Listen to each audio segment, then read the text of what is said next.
আপনার এই ভিডিওটার কথা মনে আছে? কুটির বিপক্ষে ডিবক্সের মধ্যে ঢুকতে গিয়ে ব্রুনো গুইমারেজকে টাফ ট্যাকেল করেছিল কুটি। স্বাভাবিকভাবেই প্রতিপক্ষকে যেভাবেই হোক আটকে দেওয়াই তো ডিফেন্ডারদের কাজ। ঠিক সেই সময় কুটি রোমেরোর বিপক্ষে কোনোভাবেই সুবিধা করতে পারছিলেন না ব্রুনো গুইমারেজ।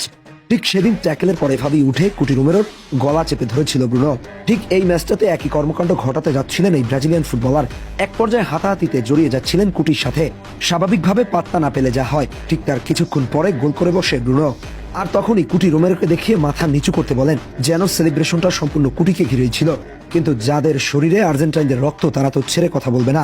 যদিও মাঠে অখেলোয়াড় সুলভ আচরণ করুক বা না করুক, পারফরমেন্সে সেটার জবাব দেওয়ার জন্য সবসময় প্রস্তুত থাকেন। আর তাই তো তার অল্প কিছুক্ষণের মাথায় হেড থেকে দারুণ একটা গোল করে জবাবটা দিয়ে দিল গুইমারেজকে।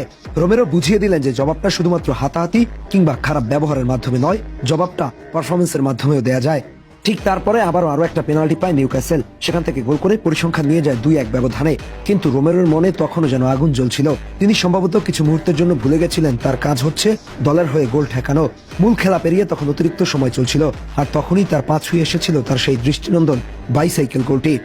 কুটি রোমেরো বুঝিয়ে দিলেন আর্জেন্টাইনরা কারো কাছে মাথা নত করে না, তারা যোগ্য জবাব দেওয়ার জন্য সবসময় প্রস্তুত থাকে।